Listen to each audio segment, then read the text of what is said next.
Let me show you how to make the uneven 4-patch quilt block with step-by-step instructions. Now it's part of my Block of the Month series for 2025, and if you'd like to know more, we would love to have you on board. I'll put a QR code here that you can scan for more information, and I'll put a link down below in the description. But for now, let me show you how to make the uneven 4-patch quilt block.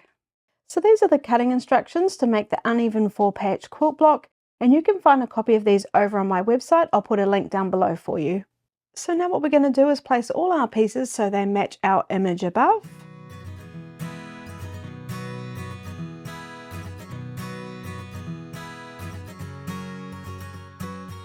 So just like that, there's no really other way that they can fit nicely together, so we should be right. Then what we're going to do is sew each of the rows together. I'll start off sewing row 1, then row 2, and then row 3. So I'll just put these 2 rows aside. And we'll take this first row and we'll place our A piece right sides together with our C piece. And we're going to line up all the edges. I'm just going to pick it up. And once I'm happy that all those edges are lined up nicely, I'm going to pop a couple of pins in. Now pins are optional, but I do recommend them for beginner quilters. Now what we're going to do is sew along this edge, and then we'll sew the second A piece along this edge. So I'm using my 1/4 inch foot to get my 1/4 inch seam allowance. My stitch length is set at stitch length 2, and I'm using wonderful confetti thread. And what I'm going to do is start on the very edge of my fabric and sew all the way to this edge. Removing the pins as I need to.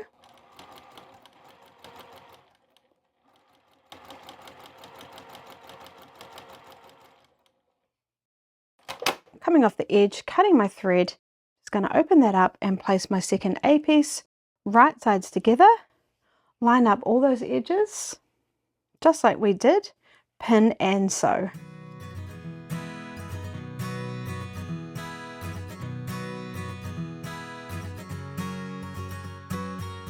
Now I've completed row 1, I'll do exactly the same for row 2 and 3.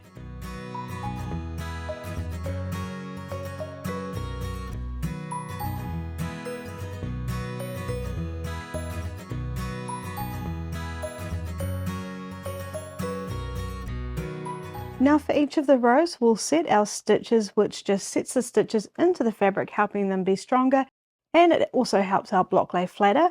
And then what we're going to do is press our seams towards our C fabric on each of the rows, and then that way we're going to be able to nest our seams really nicely.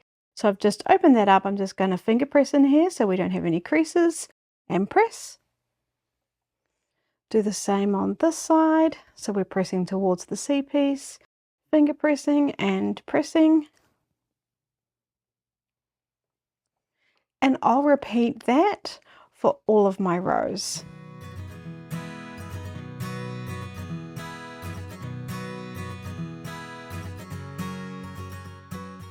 So I've placed my rows so they match our image again, and now what I'm going to do is sew each of our rows together. So I'll start off with row 1 and 2, so I'll just pop that third one aside.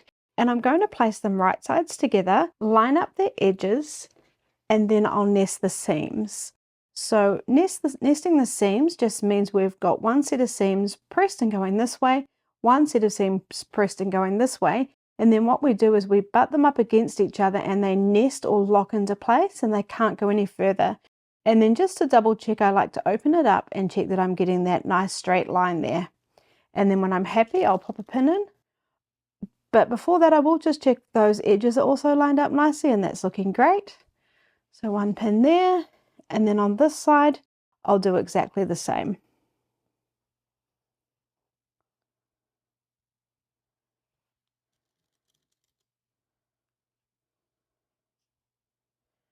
Now I also like to pop a pin in at the beginning and end.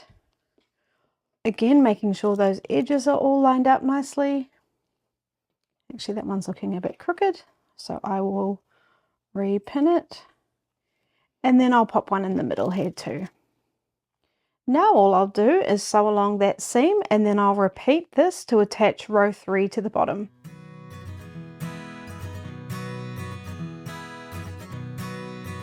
So when I'm coming up to the seams, I am just checking that they're going to be sewn down in the direction they were pressed. So once I'm sure that's all okay, I'll sew over the top.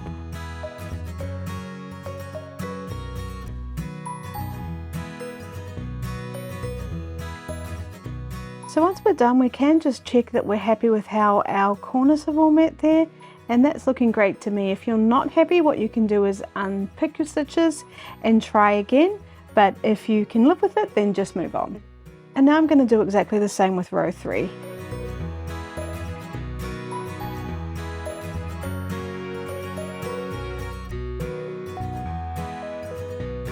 Now let's press. So I'm just going to set the stitches again on both the seams, and then I'll just flip it over to the back, and I'm going to press my seams open. Now it's entirely up to you how you'd like to press your seams. You might like to press them to one side. Pressing them open is a little bit fiddly.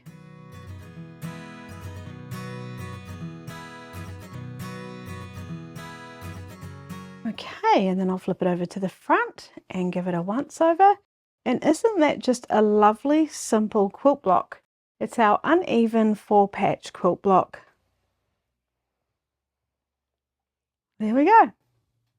So I hope you enjoyed that uneven 4-patch quilt block.